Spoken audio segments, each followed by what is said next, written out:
पुढची बातमी संजय शिरसाट यांच्याशी संबंधित। गेल्या काही दिवसांपासून हॉटेल खरेदी, प्लॉट खरेदी या सगळ्या प्रकरणी विरोधकांच्या टार्गेटवरती आलेले कॅबिनेट मंत्री संजय शिरसाट यांना आता आयटीनं नोटीस पाठवल्याची माहिती मिळते। पण आतापर्यंत केवळ विरोधकांना नोटिसा पाठवणाऱ्या आयटी विभागानं पहिल्यांदाच सत्ताधारी मंत्र्याला नोटीस पाठवल्यामुळे सगळ्यांच्याच भुवया उंचावल्यात। संजय शिरसाटांना आयटी विभागाची नोटीस। आता याच्यापुढे ब्लॅकचे पैसे चालणारच नाही, तुम्ही माझ्यासाठी बोलले। संपत्तीत वाढ झाल्यानं विचारणा। माझ्यावर कोणत्याही प्रकारचा दबाव नाही आणि कोणी दबाव टाकायचा प्रयत्न सुद्धा करत नाही। विट्स हॉटेल चौकशीनंतर दुसरा धक्का। राज्याचे सामाजिक न्याय मंत्री आणि शिवसेना नेते संजय शिरसाट यांना आयकर विभागानं नोटीस पाठवली आहे। 2019 मध्ये जाहीर झालेल्या संपत्तीत 2024 मध्ये एवढ्या मोठ्या प्रमाणात कशी काय वाढ झाली अशी विचारणा आयकर विभागाकडून करण्यात आल्याची माहिती आहे। आयटीची नोटीस आली, त्याच्यात गैर काय?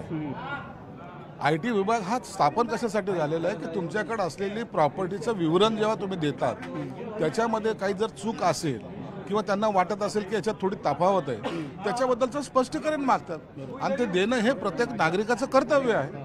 म्हणून आयटीने काही चूक केलेली नाही, आता आम्हाला स्पष्टीकरण द्यायचं की आम्ही कसे बरोबर आहोत। गेल्या 5 वर्षात शिरसाट यांच्या जंगम आणि स्थावर मालमत्तेत वाढ झाली आहे। 2019 साली शिरसाट यांची संपत्ती 3 कोटी 31 लाख इतकी होती।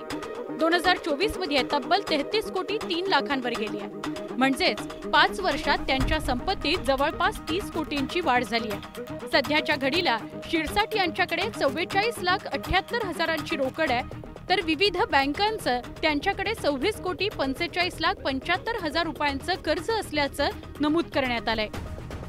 गेल्या काही दिवसांपासून शिरसाट यांच्यावर विट्स हॉटेल तसंच प्लॉट खरेदी प्रकरणी विरोधकांकडून आरोप प्रत्यारोप होत आहेत। संजय शिरसाट यांच्या मुलानं विट्स हॉटेल 67 कोटींना लिलावात घेतलं होतं, पण या हॉटेलची बाजारभावानुसार किंमत 110 कोटींच्या घरात असल्याचा आरोप विरोधकांनी केला होता।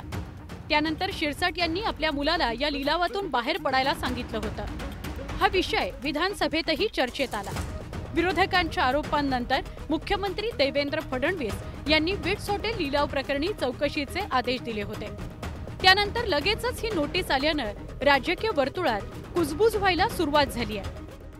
त्या विट्स हॉटेलचं प्रकरण सन्माननीय विरोधी पक्षनेते अंबादास दानवेने बोलून काढलं ते सगळं, परंतु यांनी कशाला जास्त गाजावाजा करायचा आणि सगळं खोटं आहे, सगळं त्या ठिकाणी खोटे कागदपत्र खोटे सगळं हे आणलं आहे आणि म्हणून ते योग्य नाही आहे। खरं म्हणजे त्यांनी आपलं पद मिळालं, समाज कल्याणाचं समाजाचं कल्याण करावं। संजय शिरसाट यांना नोटीस आलेली आहे आयकर विभागाची, कसं पाहता याकडे? नाही, आता म्हणून म्हणतो ना आयटीची नोटीस तर येणारच होती। आम्ही सांगितलं तुम्हाला आयटीची नोटीस येणार आता पुढे। शत्रू असतात, राजकारणामध्ये शत्रू नसतात असं समजून चालायचं कसं? म्हणून आपण त्याची काळजी करत बसण्यापेक्षा आपण चांगलं राहिलेलं बरं। म्हणून माझं कोणत्या याच्यामध्ये कोणता इन्व्हॉल्वमेंट नाहीये आणि हे सगळं तुम्हाला काही काळानंतर स्पष्ट दिसेल। एखाद्या सत्ताधारी मंत्र्याला आयटीची नोटीस मिळणं तसं दुर्मिळ। या नोटीशीनंतर शिरसाट विरोधकांच्या निशाण्यावर आले। Bureau report, news 18 Lokmat.